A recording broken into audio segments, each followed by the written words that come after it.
اللهم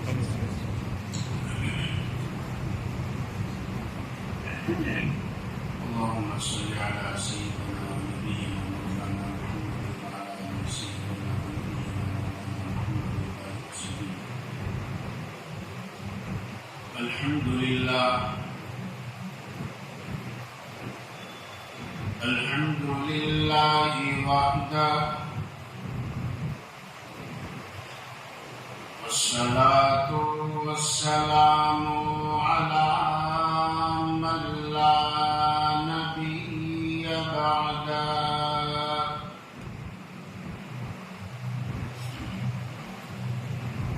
لا نبي بعده ولا نبوة بعده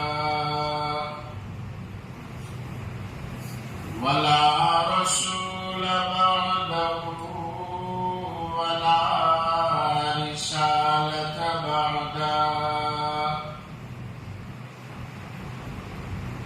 صاحب التاج والمعراج الذي اسمه مكتوب في الإنجيل والتوراة،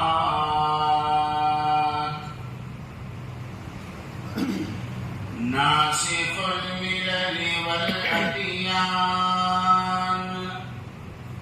صاحب اللسان والقرآن.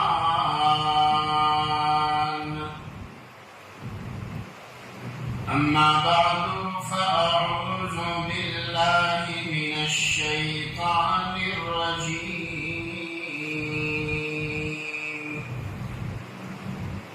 بسم الله الرحمن الرحيم.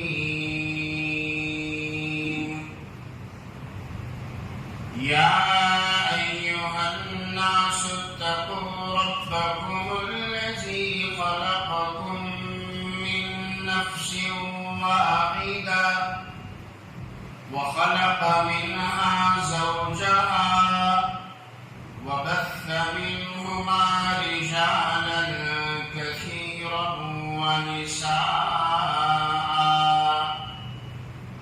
واتقوا الله الذي تساءلون به والأرحام،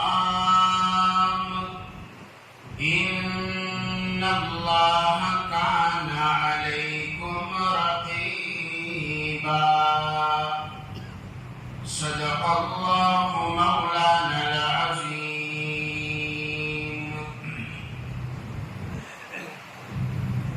الہی پھر عطا کر ہم کو ذوق درس قرآنی،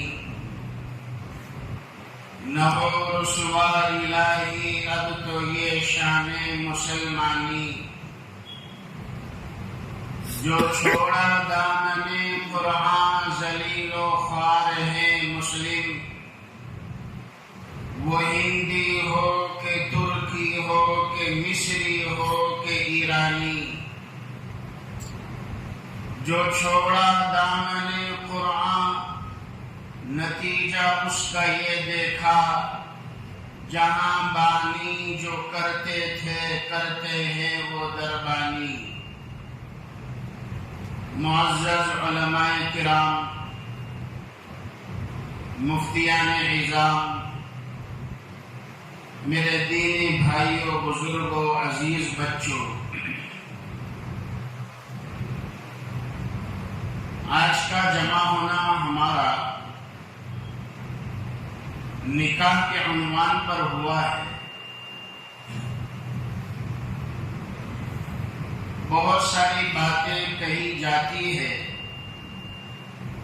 نکاح کے عنوان سے بہت سارے مضامین بیان کیے جاتے ہیں، مگر مختصر وقت میں ایک دو ضروری بات عرض کرنے کی کوشش کروں گا. میرے شیخ جن سے میں نے ابھی رمضان کے مہینے میں بیعت فرمائی، حضرت مولانا متکلم اسلام حنفی بیرسٹر حضرت مولانا محمد الیاس بھومن صاحب مد اللہ ذلہ و ادام اللہ فیوزہ رمضان کے سفر میں لندن سے واپسی پر استنبول ترکی میں حضرت کے یہاں 3 دن قیام کا موقع ملا۔ بہت ساری نصیحتیں فرمائی حضرت نے، اور یہ بھی فرمایا کہ ہمارے مضامین کو بیان کیے جائے۔ تو حضرت ہی کی 1-2 بات نکاح کے عنوان پر گودرا کے اندر بیان کرنا مناسب سمجھتا ہوں۔ حضرت نے فرمایا 3 باتوں کا خیال رکھا جائے، نکاح کی نسبت پر 3 باتوں کو بیان کیا جائے، اور نکاح کرنے والے بھی 3 باتوں کو دھیان میں رکھیں۔ سب سے پہلی چیز تو یہ ہے کہ جب رشتے کیے جائے، نکاح کی بنیاد رکھی جائے، رشتے تلاش کیے جائے، اس وقت ایک بات کا خیال رکھنا ہے۔ ایک تو یہ ہے کہ رشتے کے وقت ہم کیا کریں۔ دوسری بات یہ ہے کہ جب رشتہ طے ہو جائے، نکاح کا دن آئے تو نکاح کا دن کیسے گزارے، ہمارے نکاح کیسے ہو، بیٹیوں کے نکاح والا دن ہمارے گھر کا ماحول کیا ہو۔ اور تیسری بات حضرت نے فرمائی کہ نکاح ہو جانے کے بعد، جب رشتہ ہو جائے تو اب میاں اور بیوی زمانہ تو چھڑ جائے گا، مبارکبادی دینے والے دے کر اپنے اپنے کام میں لگ جائیں گے۔ اب زندگی گزارنی ہے میاں اور بیوی، وہ کیسے زندگی گزارے، اس کے اصول کیا ہو، اس میں قرآن اور احادیث میں تعلیمات کیا دی گئی ہے، ان چیزوں کا خیال رکھیں۔ تو یہ 3 باتیں عرض کرنا چاہتا ہوں، بڑی آسان ہے۔ اللہ کرے کہ ہمیں اس میں سے کچھ سبق مل جائے۔ جن کے نکاح ہو گئے وہ تو آخری بات پر دھیان دیں، سمجھ رہے؟ جن کے نکاح ہو گئے ان کے لیے پہلی اور دوسری آئٹم اور لیول تو پار کر گئے۔ پہلا لیول بھی آپ نے پار کر لیا، دوسرا بھی پار کر لیا، اب تو بیوی بچے والے ہو گئے۔ اب ہمارے لیے آخری لیول ہے، فرمایا رشتے تلاش کرنا، رشتوں میں دینداری کو دیکھا جائے۔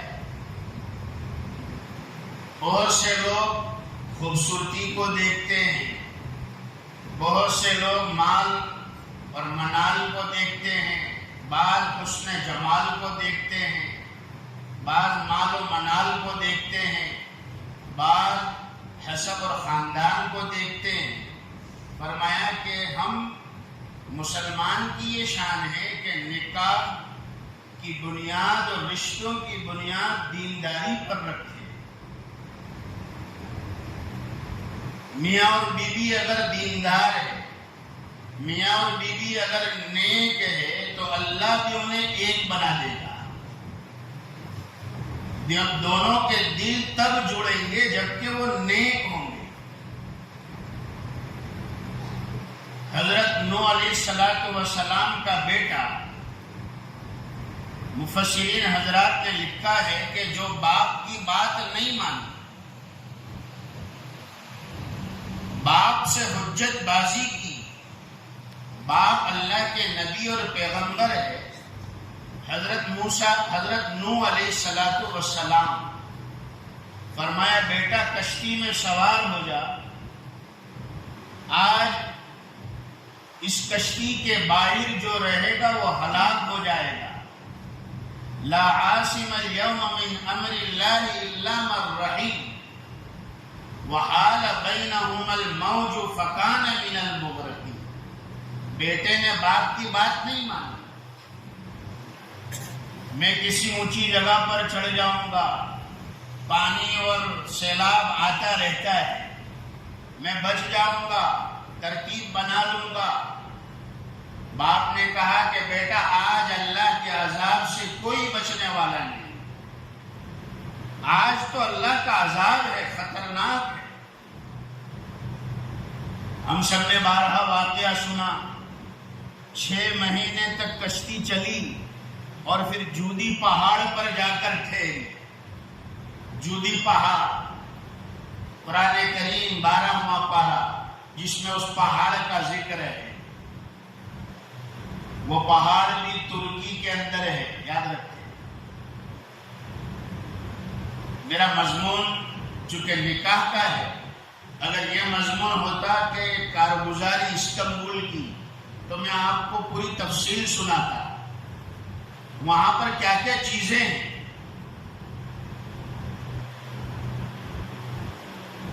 جودی پہاڑ جہاں حضرت نوح علیہ السلام کی کشتی ٹھہری، حضرت یوشع ابن نون علیہ السلام کی قبر مبارک، ایک پیغمبر اسلام کی قبر حضرت یوشع ابن نون علیہ السلام. تقریباً 47 صحابہ 47 صحابہ کی قبریں. میزبان رسول حضرت ابو ایوب انصاری رضی اللہ تعالیٰ. یہ ایک ایک لائن ہے، ایک ایک مضمون ہے. حضرت کعب بن مالک رضی اللہ تعالیٰ عنہ جن کا ذکر قرآن میں سورہ توبہ میں 11واں پارہ اور سورہ توبہ نازل ہوئی. حضرت کعب بن مالک رضی اللہ تعالیٰ عنہ کی قبر. اور نبیوں کے تبرکات، عصائے موسیٰ جو حضرت موسیٰ علیہ السلام کا عصا ہے اور قرآن کریم میں جس عصا کا ذکر ہے، الحمدللہ ہم نے میوزیم میں حضرت موسیٰ علیہ السلام کا عصا، اوریجنل عصا رکھا ہوا ہے. وَمَا تِلْكَ بِيَمِينِكَ يَا مُوسَىٰ قَالَ هِيَ عَصَايَ أَتَوَكَّأُ عَلَيْهَا وَأَهُشُّ بِهَا عَلَىٰ غَنَمِي وَلِيَ فِيهَا مَآرِبُ أُخْرَىٰ. اے موسیٰ تمہارے ہاتھ میں کیا ہے؟ حضرت موسیٰ علیہ السلام ہاتھ جوڑ کر کھڑے ہو گئے. پروردگار، یہ تو میری لاٹھی عصا ہے، اس پر ٹیک لگاتا ہوں، اس سے بکریوں کے لیے پتے جھاڑتا ہوں. موسیٰ علیہ السلام بھی بڑے چالاک تھے. موسیٰ علیہ السلام بھی بڑے ملنسار تھے.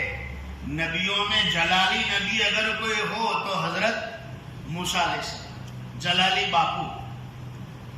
نبیوں میں جلالی حضرت موسیٰ علیہ السلام.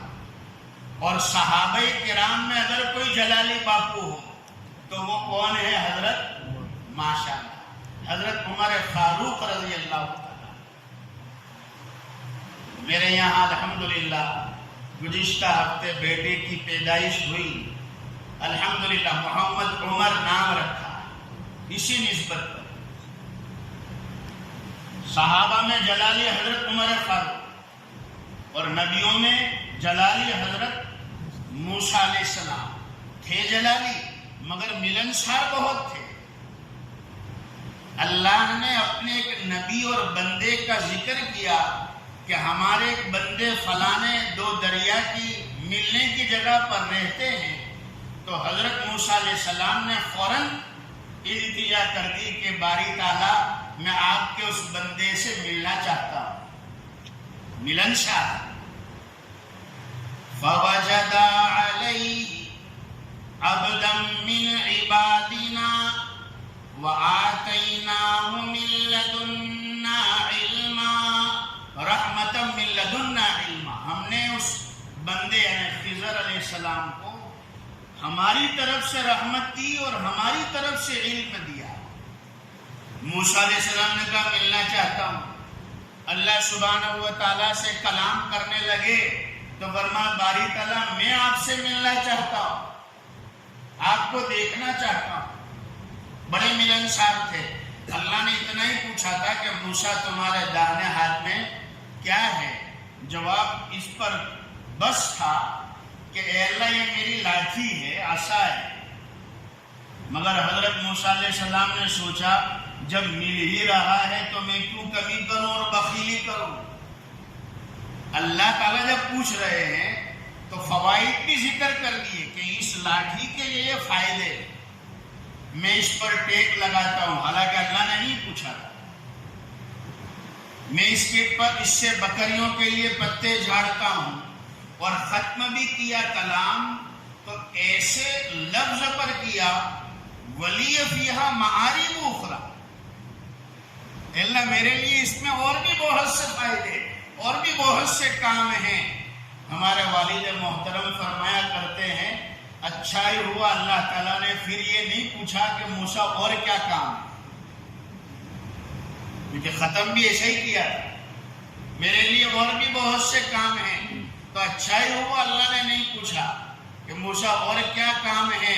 فرمایا اگر پوچھ لیا ہوتا, گدرا والو اگر پوچھا ہوتا, سوچو تصور کرے تو کیا ہوتا.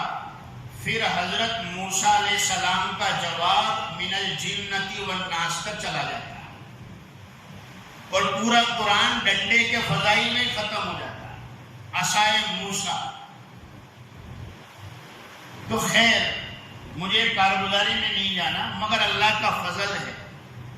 میں اپنے ساتھیوں کو کہتا ہوں, علماء کرام کو کہتا ہوں, جب بھی کسی چیز کے فضائل بیان کرے تو بیان تو ہم کتاب میں دیکھ کے کر لیں گے, مگر اس نیت سے کرے, دعا ساتھ میں یہ رکھے. مسجد اقصی کے فضائل بیان کر رہے ہیں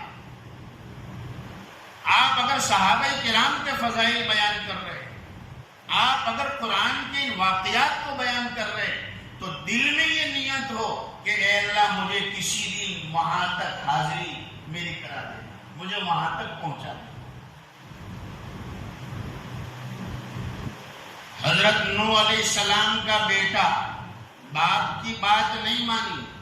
مفسرین حضرات نے لکھا ہے اس کے پیچھے وجہ یہی تو تھی کہ اس کی ماں جو ہے وہ مومنہ نہیں تھی. حضرت نوح علیہ السلام کی بیوی, حضرت لوط علیہ السلام کی بیوی. اب مفسرین حضرات نے یہاں پر بہت ساری باتیں لکھی ہیں اور اس کے جوابات بھی لکھے ہیں. اگر اس میں جائیں گے تو وقت جو ہے اسی میں چلا جائے گا. مجھے یہ عرض کرنا ہے کہ رشتے کی بنیاد دینداری پر, رشتہ تلاش کرے دینداری کی نسبت پر. اور ایک بات اور میں خاص کہتا ہوں, ہمارے سماج میں ایک چیز اور چل رہی ہے, وہ یہ ہے کہ اگر لڑکی والے آگے سے رشتہ مانگے, بھائی میری بیٹی ہے, شادی کی عمر کو پہنچ چکی ہے, ہر ماں باپ کی ذمہ داری ہوتی ہے, ہر ماں باپ کو فکر ہوتی ہے. ایک دن تو خوشی کا وہ ہوتا ہے جب گھر میں بچے کی پیدائش ہو جائے. ایک دن خوشی کا وہ جس دن پیدا ہوا, اس وقت باپ کی خوشی کیا ہوتی ہے وہ تو وہی جانتا ہے جس کو اللہ تعالیٰ باپ بننے کی سعادت مندی عطا فرمائے. اور ایک خوشی تب ہوتی ہے جب اولاد کی نکاح کا موقع آ جائے, بیٹی ہے, بیٹا ہے, شادی کا دن آ جائے, تو پھر وہ دن بڑا خوشی کا ہوتا ہے. اگر لڑکی والے رشتہ آگے سے بھیجے, ہمارے سماج کے اندر بہت سی مرتبہ یہ چلتا ہے کہ پھر پوری زندگی لڑکے والے, ان کے ذہن کے اندر, دماغ میں ایسی بات بیٹھ جاتی ہے آخر کوئی تو نقصان ہوگا یا کوئی تو کمی ہوگی کہ جس کی وجہ سے لڑکی والوں نے لڑکی کا رشتہ آگے سے بھیجا، اور پوری زندگی پھر لڑکی کو تانے دیے جاتے ہیں۔ یہ وہی کہہ سکتا ہے جس کی نظر قرآن اور حدیث پر نہیں ہے، نبیوں اور صحابہ کے واقعات پر نہیں ہے۔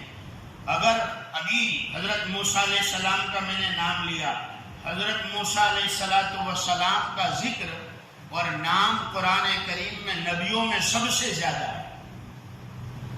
حضرت موسیٰ علیہ السلام مصر سے مدین تشریف لا رہے ہیں، اور حضرت شعیب علیہ السلام اللہ کے پیغمبر ہے وہاں، اور 2 بیٹیاں حضرت شعیب علیہ السلام کی جو نکاح کی عمر کو پہنچی ہے۔ حضرت شعیب علیہ السلام نے اپنی بیٹیوں کا رشتہ خود ایسے نوجوان کو پیش کیا جس کا نہ کوئی گھر ہے، نہ کوئی در ہے، کوئی ڈیسٹینیشن معلوم نہیں، منزل معلوم نہیں، بس اتنا ہے اللہ نے امانت دار بنایا ہے، اتنا ہے کہ جوان اور طاقتور بنایا ہے۔ فرمایا حضرت شعیب علیہ السلام نے اپنی بیٹی کا رشتہ آگے سے پیش کر دیا، یہ میری 2 بیٹیاں ہیں، اس میں سے جس کو آپ پسند کرنا چاہیں۔ یہ نبیوں کی سنت ہے، بیٹیوں کے رشتے آگے سے بھیجا جائے۔ اگر یہ معاملہ ہو تو یہ بھی نبی کی سنت ہے، انبیاء کی سنت ہے۔ ایک بات تو مجھے یاد کرنی تھی، اس کے بعد درمیان میں ایک بات یہ بھی ہے، بہت سی مرتبہ رشتے طے ہو جاتے ہیں، اور طے ہو جانے کے بعد خاموخواہ دیر کی جاتی ہے نکاح کرنے میں۔ پہلے تو علماء کرام یہ کہتے تھے کہ بھائی بچوں کے رشتے جلدی طے کر لو، مگر اب یہ بھی کہنا پڑتا ہے کہ نکاح بھی جلدی کر لو، رشتے بھی طے کر لو، نکاح بھی جلدی کر لو۔ بہت سے ایسے نوجوان ہیں جو اپنے ماں باپ کو نہیں کہتے، علماء کرام کو کہتے ہیں، یا اپنے استاد کو کہتے ہیں، یا اپنے شیخ کو کہتے ہیں حضرت رشتہ تو طے ہو گیا ہے، مگر میرے لیے گناہ سے بچنا بڑا مشکل ہو رہا ہے۔ آج کے زمانے میں اگر کوئی نوجوان اس بات کو گناہ سمجھتا ہے کہ اگرچہ یہ لڑکی جو میرے نکاح کے لیے متعین ہے مگر نکاح تو نہیں ہوا، منگنی ہوئی ہے، نکاح نہیں ہوا ہے، تو یہ میرے لیے اس کے ساتھ بات کرنا بھی حرام ہے، یہ ایسا ہی ہے جیسے کہ اجنبی عورت کے ساتھ بات کرنا۔ تو اگر آج کے زمانے میں کوئی نوجوان یہ سمجھتا ہے گودرا والوں تو کیا کہا جائے گا، اس کے بارے میں کیا خیال ہے؟ کیا یہ اللہ کا ولی نہیں ہے جو اتنے گناہ سے بھی بچنا چاہتا ہے؟ مولانا ہمارے والدین کو آپ سمجھائیں، گزشتہ کل کی بات ہے، آپ ہمارے والدین کو سمجھائیں، رشتہ ہو گیا 2025 میں نکاح کا کہہ رہے 2025 میں، حالانکہ عمر حکومت کے اعتبار سے بھی عمر ہو چکی ہے، حکومت نے جو عمر کی قید لگائی ہے وہ عمر بھی پہنچ چکے ہیں، پھر کس بات کی جو ہے انتظار ہے اور دیری کر رہے ہیں؟ آپ صلی اللہ علیہ وسلم تو فرماتے ہیں کچھ چیزوں میں جلدی کرو، عجلوا بالصلاة قبل الفوت وعجلوا بالتوبة قبل الموت، نماز ادا کرنے میں جلدی کرو اس سے پہلے کہ وقت نکل جائے، قضا ہو جائے، نماز ادا کر لو، موت آنے سے پہلے توبہ کر لو، کسی سے قرضہ لیا ہو قرضہ ادا کرنے میں جلدی کرو، جب کسی کا انتقال ہو جائے تو اس کو دفن کرنے میں اور آخری منزل تک پہنچانے میں جلدی کرو، اور فرمایا کہ جب لڑکا یا لڑکی کی عمر شادی کی ہو جائے، زندگی کی سوئی شباب کو پہنچ جائے، تو فرمایا اب نکاح کرنے میں بھی جلدی کرو۔ اس بات کی طرف توجہ دی جائے، اس کی وجہ سے اگر توجہ نہیں دی جا رہی ہے، جو خرافات ہمارے سماج میں ہو رہی ہے، جو برائیاں ہمارے سماج میں ہو رہی ہے، وہ ہم دیکھ رہے ہیں، اور ہم سب کو معلوم ہے کہ وہ برائیوں سے ہمارا جو ہے معاشرہ بدی کا بنتا جا رہا ہے، نکاحوں میں دیر کرنے کی وجہ سے۔ ایک بات تو یہ تھی۔ دوسری بات جو مجھے عرض کرنی ہے کہ نکاح کو سادگی سے کیا جائے۔ نکاح کیسے کیے جائے؟ ہماری ہندوستان کے ہمارے اکابر اور ہمارے بزرگان دین، اللہ تعالیٰ ان سب کی عمروں میں خوب برکت عطا فرمائے، چاہے وہ اکابر دارالعلوم دیوبند ہو، چاہے اکابر جمعیت علماء ہند ہو، چاہے ہمارے اکابر دعوت و تبلیغ کے ہو، چاہے ہمارے اکابر مسلم پرسنل لا بورڈ کے ہو، اللہ تعالیٰ سب کی عمروں میں برکت عطا فرمائے۔ ہمارے اکابر کی اس وقت مجموعی آواز ہے اور ایک دعوت ہے اور فوری تقاضا ہے کہ امت اپنے نکاح کو سادہ اور آسان بنا لے۔ یہ ہمارے اکابر کی دعوت ہے، فوری تقاضا ہے۔ ہم اپنے نکاحوں کو، اپنے بچوں کے نکاحوں کو، اپنے گھر میں آنے والے شادی کے موقعوں کو آسان بنا لے۔ میرے اور آپ کے آقا تاجدار مدینہ احمد مجتبی و محمد مصطفیٰ صلی اللہ علیہ وسلم تو فرماتے ہیں، جس نکاح میں سادگی ہو، جس نکاح میں آسانی ہو، اللہ تعالیٰ اس نکاح میں خیر و برکت ڈال دیتے ہیں۔ آج ہم دنیا بھر کا خرچہ کر کے ان برکتوں سے محروم ہو جاتے ہیں جن برکتوں کے وعدے حدیث مبارکہ میں آپ صلی اللہ علیہ وسلم نے فرمائے۔ میرے اور آپ کے آقا کی گارنٹی ہے اس نکاح میں برکت ہوگی جس میں خرچہ کم کیا جائے۔ اور کس نے فرمایا؟ ایک شعر سنا دوں، گودرا والے انشاءاللہ عوام خواص سب خوش ہو جائیں گے۔ ایک شعر تو سنا ہی دو۔ اس نبی نے فرمایا، اللہ نے میرے اور آپ کے آقا کو کیا درجہ عطا فرمایا۔ شاعر کہتا ہے، میں نے یہ رمضان میں نظم انگلینڈ میں بہت سی جگہ پڑھی، ماشاءاللہ سب نے پسند کی اور دوبارہ پڑھنے کی درخواست بھی پیش کی۔ مہمان کیا اللہ نے انہیں معراج کی رات میں، مہمان کیا اللہ نے انہیں، کیا کیا نہ دیا اللہ نے انہیں، مہمان کیا اللہ نے انہیں، کیا کیا نہ دیا اللہ نے انہیں، رحمت کا لقب، رحمت کا لقب، سدرا کا سفر، انا اعطیناک الکوثر، رحمت کا لقب، سدرا کا سفر، انا اعطیناک الکوثر۔ اور اللہ نے حضور کا کیا مقام بیان کیا۔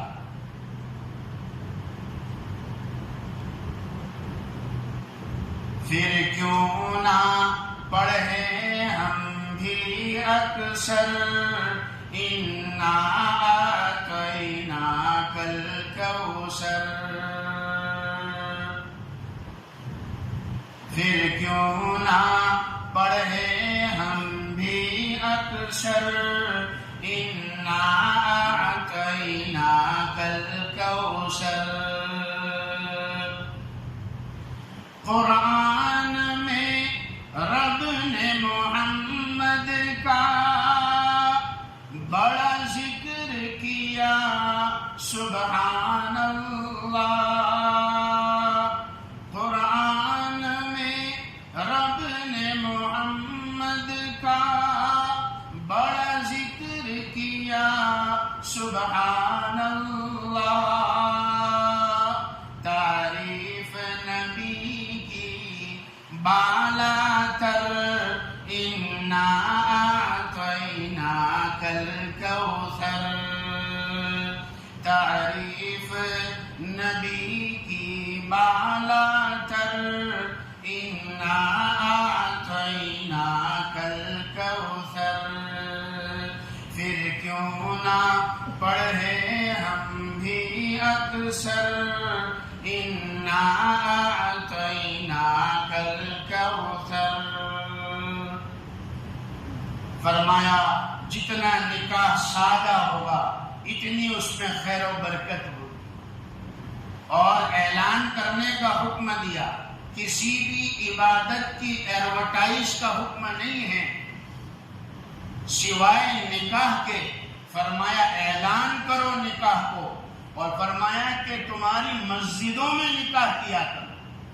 اعلنوا هذا النکاح وَاجْعَلُوهُ فِي الْمَسَاجِدِ. اے لوگوں نکاح کا اعلان کرو، چھپ کر مت کرو، بھاگ کر مت کرو. ہاں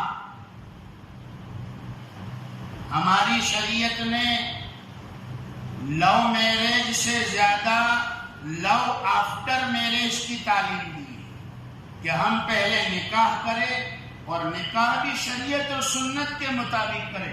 ہمارے استاد ہمارے شیخ حضرت مولانا الیاس صاحب بھومن دامت برکاتہم کی ایک بات یاد آ گئی. حضرت نے کسی موقع پر فرمایا کہ بعض لوگ ایک حدیث سے بڑی غلط فہمی میں مبتلا ہے، اور وہ حدیث یہ ہے کہ ایک جگہ آتا ہے کہ نکاح کا اعلان کرو چاہے تو دف بجا کرو، دف بجا کر ہی کیوں نہ. حضرت نے فرمایا کہ اس کو ہم نے مطلب الٹا لے لیا ہے. اس کو آج کل کے لوگ یہ سمجھ رہے ہیں کہ نکاح کے موقعوں پر تھوڑا بجانا کرنا تو جائز ہے، اس لیے کہ حدیث پاک میں ہے. فرمایا ہمارے سمجھ کی بہت بڑی بھول ہے. بہت سارے احکام ایسے ہیں آپ مفتیان کرام سے پوچھ سکتے ہیں کہ جن کا دار و مدار عرف پر ہوتا ہے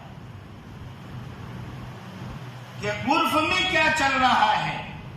اور حضرت نے اس کو سمجھایا کہ اس زمانے میں اعلان کرنے کا طریقہ ہی دف بجانا تھا. جب گاؤں میں کسی چیز کا اعلان کرنا ہوتا، نہ مائک کا زمانہ ہے نہ اور کسی سامان اور ٹیکنالوجی کا زمانہ ہے. اب اعلان کرے تو کیسے کرے؟ تو فرمایا کہ پہلے تھوڑا سا بجا لیتے تھے اور پھر اس کی آواز سن کر لوگ جمع ہوتے، پھر اعلان کرتے.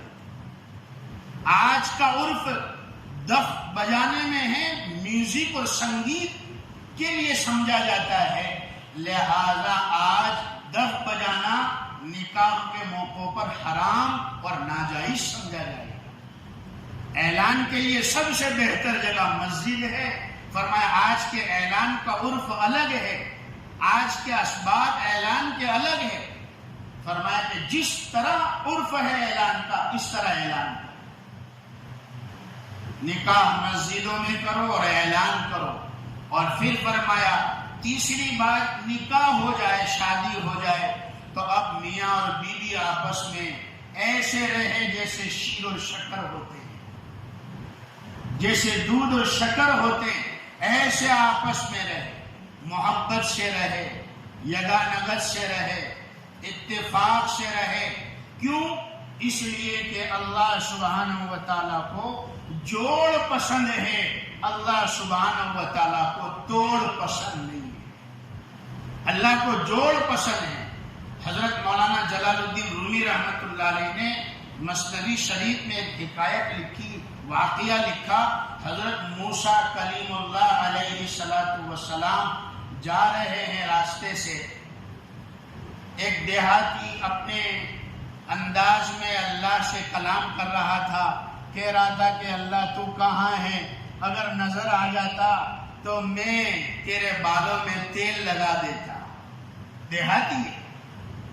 مولانا جلال الدین رومی رحمۃ اللہ علیہ نے مثنوی شریف میں یہ واقعہ لکھا ہے، ہمارے والد محترم اکثر سناتے ہیں، اے اللہ اگر تو نظر آ جاتا میں تیری آنکھوں میں سرما لگا دیتا۔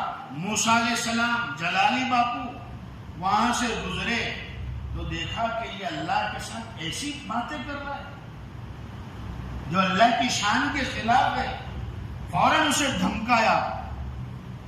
تو وہ گاؤں کا دیہاتی تھا، سمجھ گیا کہ بھائی یہ تو موسیٰ ہے، فَوَقَذَهُ مُوسَىٰ فَقَضَىٰ عَلَيْهِ والے ہیں، میری بھی خیر نہیں اگر میں یہاں ٹھہرا۔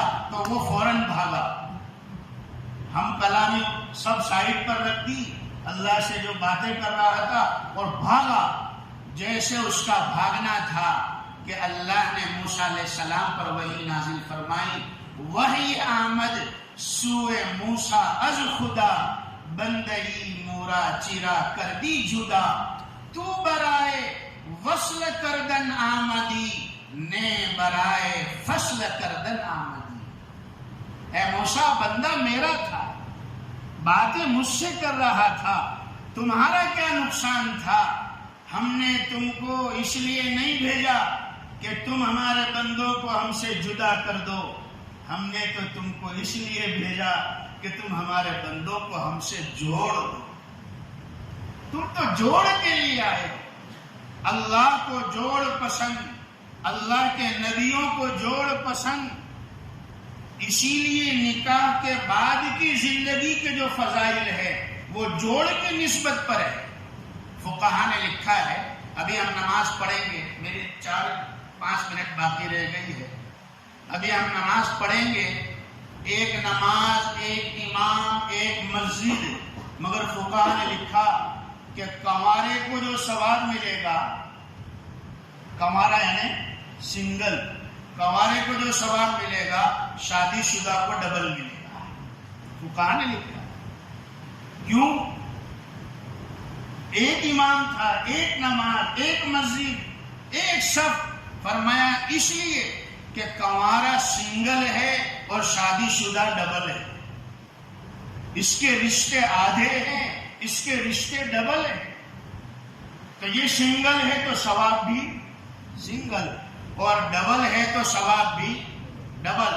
سنگل فڑیا والوں، وہ گودرا والوں، سنگل اب ڈبل کب ہوئے گا پتہ نہیں، جتنا جلدی ہو سکے سنگل کو ڈبل کر دو۔ ہاں مگر میں ساتھ میں ایک بات اور بھی کہتا ہوں، میں نے انگلینڈ میں ایک مسجد میں بیان کیا تو 4 من چلے نوجوان باہر ملے اور باہر مل کر پوچھنے لگے، مولانا آدمی سنگل ہو تو ثواب بھی سنگل اور ڈبل ہو تو ڈبل ہو جائے، یعنی شادی کر لے تو ثواب بھی ڈبل۔ مولانا اگر ثواب کو ملٹیپلائی کرنا ہو تو گودرا والے بڑے چالاک، آپ سمجھ گئے، وہ پوچھنا ہے کیا چاہتا ہے، یعنی ثواب بھی اگر بڑھانا ہو، 2 سے ڈبل سے بھی آگے کرنا ہو تو پھر کیا کرے، یعنی پھر پوچھنا یہ چاہتا تھا کیا پھر تیسری بھی شادی کر لے، دوسری بھی کر لے تو ثواب بھی بڑھتا جائے۔ تو میں نے کہا کہ اب جب بھی بیان کروں گا اور یہ بات کہوں گا تو ساتھ میں یہ بھی کہوں گا کہ اگر آج کے زمانے میں ایک بیوی کا حق ادا کر لے، آج کے زمانے میں ایک بیوی کے حق ادا کر لے، ہمارے والد صاحب کہتے ہیں جب میں تجھے سرٹیفکیٹ دیتا ہوں آج کے زمانے کا بایزید گستاخی ہے تجھا، اللہ کا ولی، اس لیے کہ شیطان سے بچے گا۔ جس میاں بیوی کے رشتے میں محبت زیادہ ہوگی شیطان کو نیو ایگزٹ بنانے کا موقع نہیں ملے گا، نئے دروازے نہیں کھول سکے گا۔ میرے اور آپ کے آقا فرماتے ہیں لم تر للمتحابین مثل النکاح، نکاح سے بڑھ کر محبت بھرا رشتہ اللہ نے بنایا ہی نہیں۔ جتنے دنیا میں رشتے ہیں سب سے بڑا محبت والا رشتہ وہ میاں اور بیوی کا ہے۔ مگر میں یہاں پر بھی ایک بات اور کہتا ہوں، یہ محبت کی بھی حد ہے، یاد رکھیں۔ محبت کو بے لگام نہیں چھوڑا ہے، حلال طریقوں میں بھی شریعت نے حدود بندی کی ہے کہ حلال رشتے بھی اس طریقے سے نبھائے جائیں گے کہ اس میں حرام داخل نہ ہو۔ میرے خیال سے نوجوان سمجھ رہے ہیں، بہت سی لڑکیاں آتی ہے کہتی ہے مولانا ہمارے شوہر ہم سے ایسے ایسے مطالبے کرتے ہیں، ایسے ایسے ناجائز اور حرام کاریوں کے مطالبے کرتے ہیں کہ جس کو ہمیں کرنے سے شرم آتی ہے۔ کون سکھائے گا؟ ان نوجوانوں کو کون بتائے گا؟ موبائل دیکھ کر، انٹرنیٹ کے ذریعے اور موبائل اور ان چیزوں کا مس یوز کر کے، ان چیزوں کو دیکھ کر وہ ہم چاہتے ہیں کہ ہم اپنے گھر کے اندر بھی ان حرام کاریوں کو لائے۔ حلال رشتوں کے اندر بھی اللہ نے حدود بندی رکھی ہے، ایسا نہیں ہے کہ جو چاہے وہ کرو۔ کلو واشربو ولا تسرفوا، سب کھاؤ سب پیو نہیں، حد سے آگے مت بڑھو۔ جتنا کھانے کو کہا گیا، جتنا پینے کو کہا گیا، اتنا ہی کرو۔ اللہ تعالی ہمیں کہنے سے زیادہ، سننے سے زیادہ عمل کی توفیق عطا فرمائے۔ دیکھیے میں نے کوشش کی 3 بات سمجھانے کی۔ شادی سے پہلے کیا کرنا ہے اس میں 1-2 بات بتلائی۔